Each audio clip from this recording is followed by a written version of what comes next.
अस्सलाम वालेकुम। हमने स्टार्ट किया हुआ था physical therapy interventions of stroke वाला टॉपिक। उसमें हमने कुछ चीज़ों की इंटरवेंशंस पढ़ ली थी। आज हम जो बाकी इंटरवेंशंस रह गए थे उनको डिस्कस करेंगे। सबसे पहले उसमें आ जाता है पोजीशनल स्ट्रेटजीज़। पोजीशनल स्ट्रेटजीज़ के अंदर सबसे पहले आ जाता है self active range of motion और एडीमा प्रिवेंशन वगैरह। ठीक है, इसमें क्या होता है, self active range of motion का मतलब क्या है कि इसमें हम स्ट्रॉन्ग हैंड से वीक हैंड को उठाते हैं पेशेंट के। ठीक है, मीन्स हम पेशेंट को कहते हैं कि वो अपने स्ट्रॉन्ग हैंड से अपने वीक हैंड को ऊपर करे, उसको उठाए। ठीक है, ये है सेल्फ मूवमेंट। एक हो गई पैसिव, ठीक है, पैसिवली मूव करें, और एक असिस्टिव के साथ करवाते हो। इसी तरह आप सारी मूवमेंट्स कर सकते हो, एक्टिव वाली भी कर सकते हो। ठीक है, उसको कह सकते हो कि वो एक्टिव वाली को भी करे, पैसिव वाली को भी करे। ठीक है, पैसिवली भी वो अपनी मूवमेंट परफॉर्म कर सकता है, उसको उठा सकता है। ठीक है, अच्छा, और असिस्ट भी कर सकता है, असिस्टिव भी आ जाएंगी इसके अंदर। उसके बाद आता है put pressure on the joints. ठीक है, जॉइंट फ्लेक्सिबिलिटी और इंटेग्रिटी को मेंटेन रखने के लिए आपने जॉइंट के ऊपर प्रेशर डालना होता है। जॉइंट पे प्रेशर डालोगे तो उससे प्रोप्रियोसेप्शन काम में आएगी, क्योंकि स्ट्रोक में सेंस वाला जो परसेप्शन वाला है वो सबसे ज़्यादा इफेक्ट हो रहा होता है। ठीक है, अगर आप साथ साथ इस पर वर्क नहीं स्टार्ट करोगे तो क्या होगा कि आपके जॉइंट की फ्लेक्सिबिलिटी और इंटेग्रिटी ख़राब होगी। तो इसके लिए आपने जॉइंट पे प्रेशर डालना है। ठीक है, आपने इसमें पेशेंट की डिफरेंट पोजीशंस बनवाते हैं। ठीक है,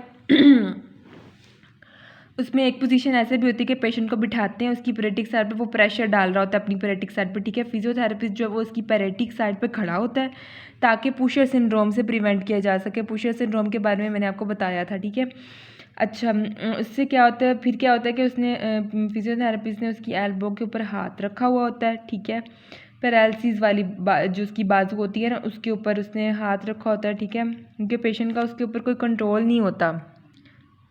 एल्बो को लॉक किया और हाथ रखा, और आपने पेशेंट को कहना है कि जस्ट अपना बॉडी वेट इस पर डालो, तो क्या होगा कि जॉइंट की इंटेग्रिटी वगैरह इंप्रूव होगी। इसी तरह हम पाँव की भी कर सकते हैं। ठीक है, पाँव भी आपने ज़मीन पर लगवाने हैं। इधर एल्बो लॉक की थी, अपर एक्सट्रीमिटी में, लोअर एक्सट्रीमिटी में नी लॉक करना है। ठीक है, उसके लिए हम स्प्लिन डाल देते हैं तो नी लॉक रहता है, फिर उसे खड़ा करते हैं। दूसरा, आप टिल्ट टेबल भी यूज़ कर सकते हो। ठीक है,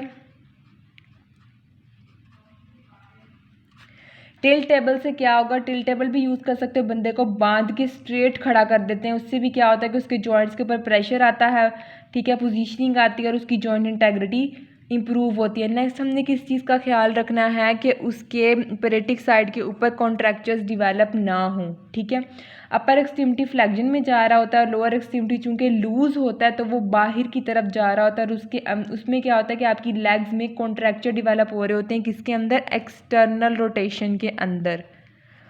ये लोअर एक्सट्रीमिटी की बात हो रही है। लोअर एक्सट्रीमिटी में एक्सटर्नल रोटेशन में कॉन्ट्रैक्चर्स डिवेलप हो रहे होते हैं। ठीक है, और साथ में प्लांटर फ्लेक्सस में भी यहाँ जॉइंट की पोजीशनिंग गाइड करनी होती है ताकि कॉन्ट्रैक्चर्स डिवेलप ना हो। स्पाइन न्यूट्रल पोजीशन में होनी चाहिए। ठीक है, पोजीशन कैसी होनी चाहिए उसकी, स्पाइन न्यूट्रल पोजीशन में हो। ठीक है, हेड का नेक उसकी सपोर्टेड हो पिलो पे, स्कैपुला प्रोटेक्टेड हो, शोल्डर फॉरवर्ड और स्लाइडली एबडक्टेड हो, आर्म सपोर्टेड ऑन पिलो और एल्बो एक्सटेंशन में हो। ठीक है, अच्छा, इसके बाद क्या होता है कि सुपाइन लाइन में भी क्या होता है, लेटा के हम पिलो रख देते हैं। मिड लाइन में ट्रंक होना चाहिए। पिलो रखने से शोल्डर प्रोटेक्टेड होंगे, शोल्डर एबडक्शन में होंगे, एल्बो एक्सटेंशन में होगी। लेग्स के लिए क्या करना है, एक पिलो सेंटर में और एक पिलो फुट के नीचे रखना है ताकि फुट मिड लाइन में रहे, प्लांटर फ्लेक्जन में ना जाए। ठीक है, अब उसे सुपाइन में तो नहीं लिटाए रखना, हमने उसकी पोजीशन चेंज भी करनी है। अगर हमने उसे सुपाइन से लाना है साइड लाइन के अंदर तो उसकी पोजीशन कैसी होगी। ठीक है, तो हम क्या करेंगे कि जब हम उसे साइड लाइन पे लाएंगे तो उसका जो हमने हेल्दी साइड को नीचे रखना है। ठीक है, हेल्दी साइड को नीचे आप पिलो रख दोगे, हेल्दी साइड के नीचे पिलो रखना है। ठीक है, पिलो रखने से क्या होगा, पैरालिसिस वाली साइड स्ट्रेच्ड होगी। इससे पुशर सिंड्रोम से बनने वाला जो कॉन्ट्रैक्चर है वो कंट्रोल में आएगा। लेग्स में भी मिड लाइन में पिलो रखना है और उसके ऊपर उसकी लेग्स रख देनी है। इस तरह आपने डिफरेंट पोजीशनिंग गाइड करनी होती है, बनवानी होती है। दो तरीके होते हैं, एक में क्या होता है कि आप जो है पैरेटिक साइड को ऊपर रख सकते हो, दूसरे में पैरेटिक साइड को नीचे रख सकते हो। ठीक है, जो भी पोजीशन हो, सुपाइन, साइड लाइन या सिटिंग, आपने ध्यान रखना है कि फ्लेक्जन एनर्जी ना हो, वाइड ओपन रखना है। पिछले लेक्चर में मैंने बताया था कि ओपन पोजीशंस होनी चाहिए। ठीक है, जो भी होगा उसमें शोल्डर एबडक्शन में होगी। ठीक है, एल्बो एक्सटेंशन में होगी, जो भी पोजीशन होगी। नेक्स्ट हम बात कर लेते हैं कि इंटरवेंशंस टू इम्प्रूव स्ट्रेंथ को इम्प्रूव करने के लिए हमने कौन सी इंटरवेंशंस ली हैं। इसमें हम प्रोग्रेसिव रेजिस्टेंस स्ट्रेंथ ट्रेनिंग करते हैं। स्ट्रेंथन के लिए आप रेजिस्टेंस ऐड करवाते हो, ठीक है। और क्या होता है कि इसमें पीएनएफ में भी आप रेजिस्टेंस ऐड करवा सकते हो, ठीक है। और हाई इंटेंसिटी जो रेजिस्टेंस ट्रेनिंग होती है वो रिकमेंडेड नहीं होती, और ना ही पेशेंट हाई इंटेंसिटी जो है वो ट्रेनिंग एक्सरसाइज कर सकता है, ठीक है। आइसोमेट्रिक्स है, प्रेशर डालना है, वो सब चीज़ें भी इसी के अंदर आ जाती हैं। नेक्स्ट आ जाता है कि जो स्ट्रेंथनिंग एक्सरसाइजेज आपने स्टार्ट करवानी है ना, वो आपने तब स्टार्ट करवानी है जब पेशेंट एटलीस्ट ग्रेड 2 से 3 के अंदर हो, ठीक है। अगर इतना ग्रेड उसमें होगा तभी उसमें पुश करने का होगा, ठीक है। अगर उसके पास ग्रेड नहीं है ज़रा सा भी, तो उसमें नहीं है कि उसमें कॉन्ट्रैक्शन नहीं है, ठीक है, तो आप उसको स्ट्रेंथनिंग एक्सरसाइज नहीं करवा सकते। इसलिए पहले आपने क्या करना है कि उसको motor, sensory techniques, joint integrity और फ्लेक्सिबिलिटी जो टेक्निक्स हैं इनके थ्रू आपने उसके ग्रेड को इम्प्रूव करना है, और ग्रेड इम्प्रूव होने के बाद ही फिर आप उसको स्ट्रेंथनिंग करवाते हो। तो आप पीएनएफ के अंदर ही स्लाइड सी रेजिस्टेंस ऐड करवा सकते हो। इस तरह करके आप उसे आगे स्ट्रेंथनिंग की तरफ लेके जा सकते हो। सेफ्टी और प्रोटेक्शन का अपने पेशेंट की ख़ास ख्याल रखना होता है। जो साइनर्जी पैटर्न वाले हैं उनकी आपने क्या करना है कि उनकी आपने स्ट्रेचिंग इम्प्रूव करनी है, और जो बाकी मसल्स हैं उनकी आपने स्ट्रेंथनिंग पे ज़्यादा फोकस करना है, क्योंकि वो ज़्यादा स्ट्रेच वीकनेस के अंदर जा रहे होंगे, ठीक है। इसलिए आपने उनकी स्ट्रेंथनिंग करके वापस ओरिजिनल लेंथ में उनको लेके आना है, ठीक है, ताकि वो खुद ब खुद अगले वाले को कॉन्ट्रैक्ट करे।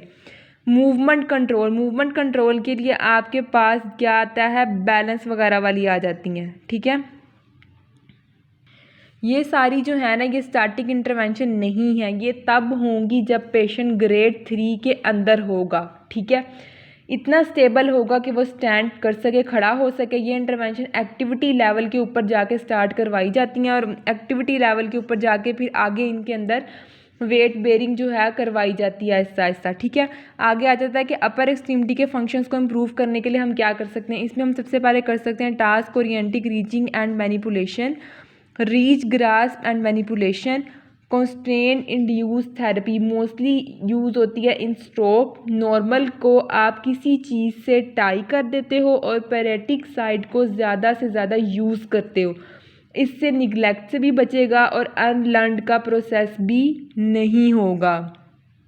नेक्स्ट आता है साइमल्टेनियस बाइलेटरल ट्रेनिंग। इसमें आप 2 टास्क इकट्ठे परफॉर्म कराते हो। नेक्स्ट आता है रेट्रोमायोग्राफी, फिर है रोबोटिक असिस्टिक डिवाइस। इसमें रोबोट हल्के हल्के स्टिमुलेशन से मूवमेंट कर रहा होता है। नेक्स्ट हमारे पास आता है मैनेजमेंट ऑफ शोल्डर पेन।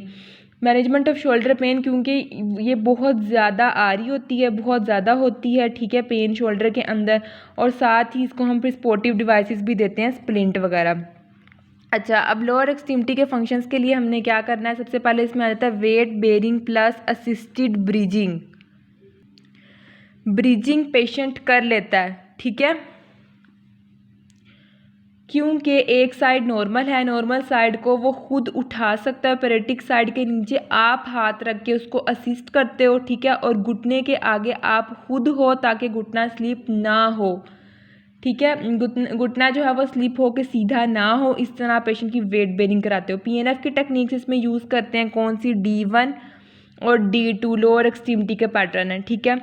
और फंक्शनल स्टेटस को इम्प्रूव करने के लिए हम क्या करते हैं कि जो फंक्शनल एक्टिविटीज़ हैं उनकी हम ट्रेनिंग करवाएंगे, ठीक है। उसका नॉर्मल साइड वाला हैंड पकड़ के, अगर वो खुद से नहीं कर सकता तो हम क्या करेंगे, वो खुद जो कर रहा है ना, लेकिन जस्ट हम उसको असिस्टेंट के लिए साथ दूसरा हैंड यूज़ कर रहा होगा, ठीक है। मीन्स अगर वो खुद से नहीं कर रहा तो हम उसका हाथ पकड़ के उसको परफॉर्म करवा देंगे असिस्टेंस के लिए जस्ट, ठीक है। नेक्स्ट आ जाता है पोस्चरल कंट्रोल एंड बैलेंस। इसके अंदर पोस्चरल स्ट्रेटजीज आ जाती हैं, जिसमें एंकल स्ट्रेटजी है, हिप स्ट्रेटजी वगैरह है, ठीक है। ये स्ट्रेटजीज क्या करती हैं, ये इम्प्रूव करती हैं, ताकि बैलेंस को इम्प्रूव करती हैं और उसकी ट्रेनिंग करवाती हैं, ठीक है। और नेक्स्ट आते हैं हमारे पास कोऑर्डिनेशन टेस्ट। इसमें है finger to nose test, shin to leg test है, ठीक है। और आप ये टेस्ट एज अ ट्रीटमेंट भी यूज़ कर सकते हो, ठीक है। नेक्स्ट आता है फोर्स्ड प्लेटफॉर्म फीडबैक। ये क्या होता है, इसमें क्या होता है कि जो प्लेटफॉर्म होता है जिस पे आप करवा रहे होते हो वो प्रेशर जनरेट कर रहा होता है, वो फीडबैक दे रहा होता है, उसके अंदर डिफरेंट मॉनिटर डिवाइसेस लगी होती हैं, वो भी बता रहा होता है कि कितना प्रेशर डाल रहे हैं, पर्ट्यूबेशन वगैरह, ठीक है, और आपका स्टिमुलस कितना हम उसे दे रहे हैं वो सब वो बता रहा होता है। नेक्स्ट आता है इप्सिलेटरल पुशर सिंड्रोम का हमने ख्याल रखना होता है, ठीक है। उसके बाद इसमें आता है locomotor training and improved gait. इसके लिए हमने क्या करना होता है कि लोकोमोटर ट्रेनिंग करनी है using body weight, treadmill, robotic assistive devices, electrical stimulus, orthotics and wheel chair. अगर तो पेशेंट ग्रेड 4 से 5 के अंदर है तो हमने ट्रेडमिल ट्रेनिंग करवानी है विदाउट असिस्टेंस, और अगर ग्रेड 3 के अंदर है तो फिर हमने विद असिस्टेंस करवानी है ट्रेडमिल ट्रेनिंग। विद असिस्टेंस क्या होता है कि इसमें हम पेशेंट को ऊपर हैंग कर देते हैं, ठीक है, एक ने बैक साइड से होल्ड किया हुआ होता है, दूसरे ने पाँव से, क्योंकि उस साइड से स्टेप पूरा नहीं कर सकता पेशेंट, वो फुट की प्लेसमेंट बनाते हैं जिससे सेंसेशंस भी जाती हैं और ब्रेन उसको आगे रिस्पॉन्स भी करेगा। ये था हमारा फिजिकल थेरेपी और इंटरवेंशंस का टॉपिक, ठीक है। स्ट्रोक की हमने फिजिकल थेरेपी इंटरवेंशंस देखी। उम्मीद करती हूँ कि आपको अच्छे से समझ आई होगी। मैंने हर चीज़ को अच्छे से एक्सप्लेन करने की कोशिश की है। अगर फिर भी आपका कोई क्वेश्चन है तो आप कमेंट में मुझसे पूछ सकते हैं। Thank you for watching my video.